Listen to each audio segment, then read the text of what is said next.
ஐயனார் துணை சரியில்லை. அடுத்து வரை பேசல. சோழன் அவ்வளோ தூரம் சொன்னதுனால நிலா இருந்துட்டு இனிமேல் நான் அவங்கள விட்டு எங்கேயும் நான் போக மாட்டேன் அப்படின்ற மாதிரி சொல்லிடுறாங்க. சரி நிலா, நீ போக மாட்டேன், ஆனால் நமக்குள்ள டிவோர்ஸ் ஆயிடுச்சு அப்படின்ற மாதிரி சொல்லிக்கிட்டு இருக்காங்க.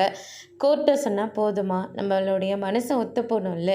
இத்தனை நாளாக ஒத்து போகாமல் தான் இருந்துச்சு. கடைசி நேரத்தில் நான் உன்னை புரிஞ்சுக்கிட்டு உன்னை ஏற்றுக்கிற போது அந்த போலீஸ் அப்படி சொன்னதுனால எனக்கு என்ன பண்ணுறதுனே தெரியல. அதனால தான் டிவோர்ஸ் வேணும்னு கேட்டேன். அதுக்காக நீயும் நானும் புருஷன் பொண்டாட்டி இல்லைன்னு ஆகிடுமா?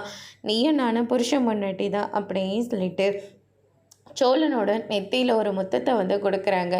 எல்லாருமே அதை பார்த்து ரொம்பவே சந்தோஷப்படுறாங்க. சேர நேர்ந்துட்டு எனக்கு இப்போதான் ரொம்ப நிம்மதியாக இருக்குது. இவன் அறிவுக்கட்டுத்தனமாக எதேதோ பண்ணி வச்சிட்றான்.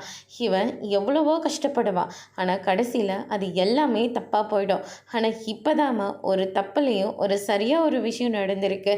எங்கே நாங்கள் எல்லாரும் சேர்ந்து உன்னை இழந்துடுவோன்னு நினச்சோம், ஆனால் இப்போ அது இல்லைன்னு ஆயிடுச்சும்மா. இனிமேல் நீ நம்ம வீட்லேயே இருக்க போகிற, அதை நினச்சா ரொம்ப சந்தோஷமாக இருக்கு. டே சோலா, நிலா இது உனக்கு கொடுக்குற லாஸ்ட்டு சான்ஸுடா. இதை நீ நல்லபடியாக பயன்படுத்திக்கோ. இல்லாட்டி நாங்களே நிலாவை அவங்க பெற்றவங்க கிட்ட சொல்லி விட்டுட்டு வந்துடுவோம் அப்படின்ற மாதிரி மிரட்டுறாங்க. கண்டிப்பாக நிலாவோட மனசு வலிக்காத மாதிரி நான் ஒவ்வொரு விஷயமும் பார்த்து பார்த்து செய்வேன் அப்படின்னு சொல்லிட்டு சோழனும் ஒரு பக்கம் சொல்லிக்கிட்டு இருக்காங்க. அதோடு இன்னைக்கான பிரமோ முடிச்சிருக்காங்க.